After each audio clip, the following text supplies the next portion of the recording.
Ta rencontre avec ton mari, hein, c'était un coup de foudre? T'as la tige fort, hein? Raconte-nous un peu l'histoire, cette belle histoire d'amour. Comment ça a été? On dit généralement que quand c'est pour toi, c'est pour toi. Et même les obstacles deviennent les avantages. La rencontre avec mon époux s'est passée aussi facilement. Vraiment, c'était presque inattendu parce que j'étais dans une période de ma vie où l'onkan me gérait un peu. Où j'étais seule. J'avais cette difficulté-là à avoir quand même quelques relations parce que vu le nom, tu sais que tu vas te mettre en, tu vas te mettre en couple avec qui. Donc tu commences à avoir vraiment un cri sur tes relations et tout. Et dans la vraie vie, moi, je suis vraiment quelqu'un de très, très, très réservé. Je suis dégagée, mais je suis réservée en ce qui concerne ma vie privée. Donc, du coup, le prince charmant...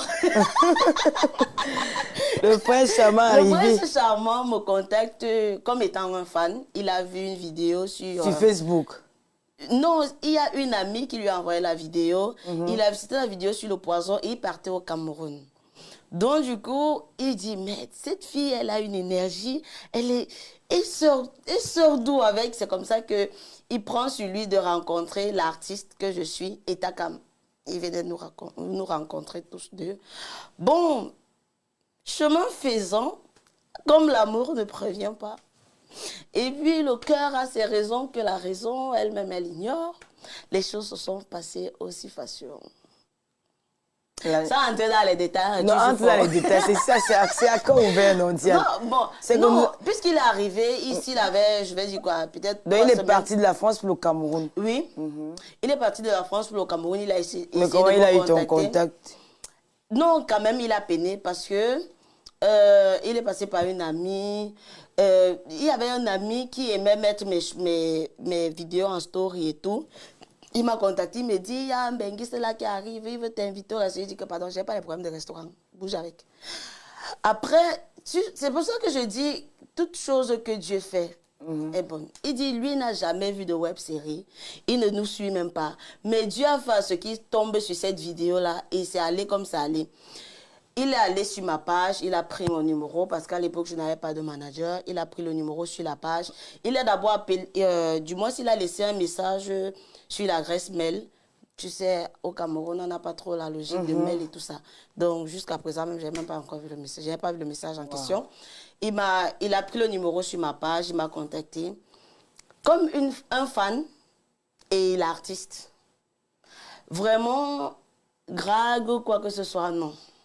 Je pense que c'est au fil des conversations, il a vu que je suis quand même, je ne vais pas me jeter les fleurs, mais je suis quelqu'un d'ouverte, je suis quelqu'un qui a la tête sur les épaules, je sais ce que je veux. Donc, au fil des conversations, et c'est quelqu'un d'intellectuel aussi, de très responsable, il a vu, oh, ça peut matcher.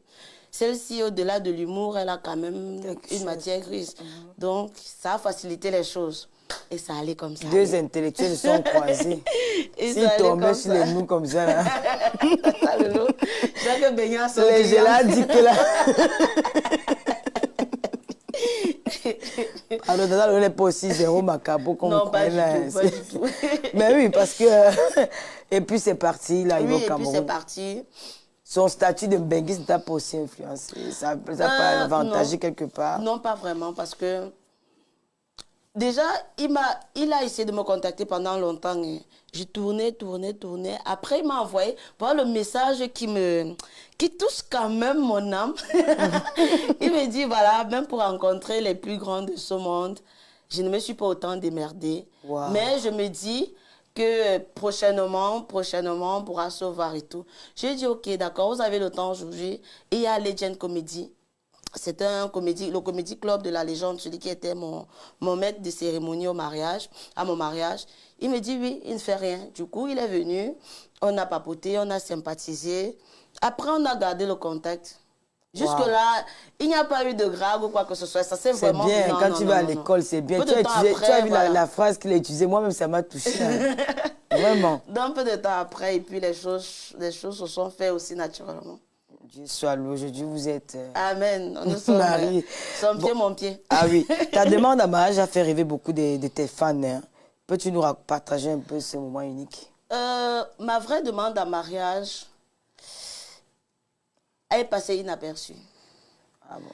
Parce que, il faut le dire, lui et moi on se rencontre en fin février 2022. Et puis, il m'invite à Dubaï pour fêter mon anniversaire en mai. Wow. En juin, le 9 juin 2022. Oui, moins de 6 mois, il me fait la demande en mariage. Je ne l'ai pas publié. Je n'ai pas mis sur un réseau social, même pas sur WhatsApp. Je me suis dit, comme les benguistes sont spécialistes dans les toquepotes et les demandes en mariage, et les demandes en mariage stériles là, il ne faudrait pas que, moi j'ai déjà un nom, j'ai une réputation, il ne faudrait pas que j'affiche quelque chose et puis demain c'est sans suite. Donc, c'est resté comme ça, inaperçu, depuis 2022. Après, je suis venue en France en août 2022. Tu vois que les choses se sont passées tellement vite. En moins de 6 mois, si on me disait en janvier 2022 que j'allais être en France, j'allais dire, j'allais même pas 3.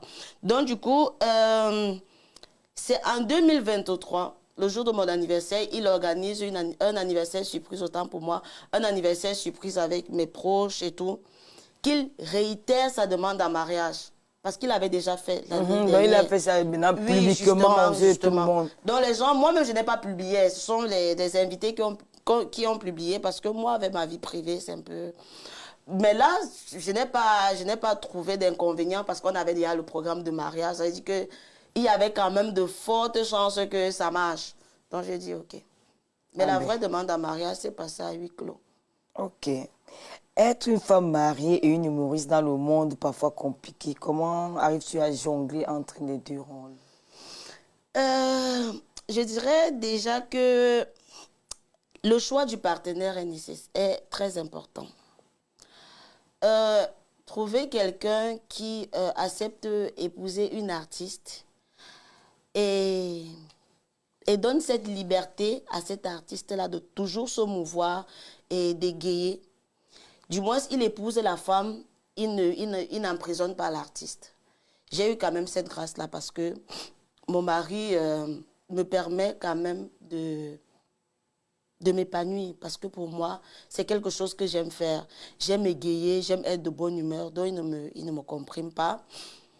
Après, c'est une question aussi de restructuration, de programmation. Tu sais, en toute chose, il faut faire la part des choses. Je sais qu'ici, là, je suis Diane Nama. Après, je suis Madame Bounia. Et il y a des heures, par exemple, il y a des choses que je ne peux pas me permettre en tant que femme mariée, en tant qu'épouse. Il y a des choses que même si mon métier me permet de le faire, mais je prends quand même compte de ma condition de femme mariée. Et puis, je demande son avis, qui est lui plutôt clair et très, très éclairé par rapport à moi. Il me dit, bon, au lieu de faire ci, il faut faire ça. Mais il a épousé la femme, il a laissé l'artiste se mouvoir. Ça, c'est très bien, ça. Eh ben, ça ne vaut pas la peine de poser la prochaine question. On va juste marquer un temps de pub et puis on va revenir sur le plateau. Parce que tu as répondu à la deuxième. La question qui venait, on parlait de sa réaction dans le couple, comment il voit ça, comment il agit. Mais c'est la même chose. Non, pas forcément. Bon, vas-y, reprends là, cette question. Après, oui, je me dis en direct. Tu m'en direct. Bon, on vous revient après la pub. Pendant que Dieu s'entrifie.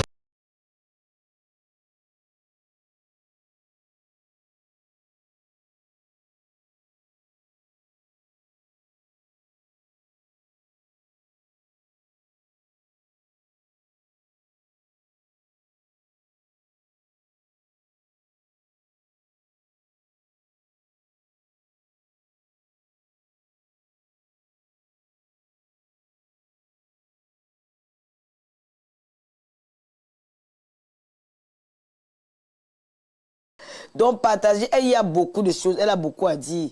Les histoires que vous dites, on parle d'elle derrière, elle est en face de vous. Elle va répondre à 5 questions des internautes. Donc, ceux qui vont inviter plus d'amis seront privilégiés. Donc, le producteur regarde tout. Et puis aussi, nos invités là. Vous allez voir ces invités à la fin. On vous garde une grosse surprise à la fin. Continuez à inviter vos amis. Et n'oubliez pas les trucs qui sont au ciel là. Vous connaissez ça, non? N'oubliez pas bombarder pour soutenir la page. Et maintenant, ceux qui veulent donner le truc qui est au ciel là, vous passez sur la page Tata Lolo Fashion. C'est là-bas où vous pouvez mettre le truc qui est au ciel là. Parce que maintenant, Facebook nous interdit de dire certaines choses. Nous sommes obligés de tourner la langue comme ça.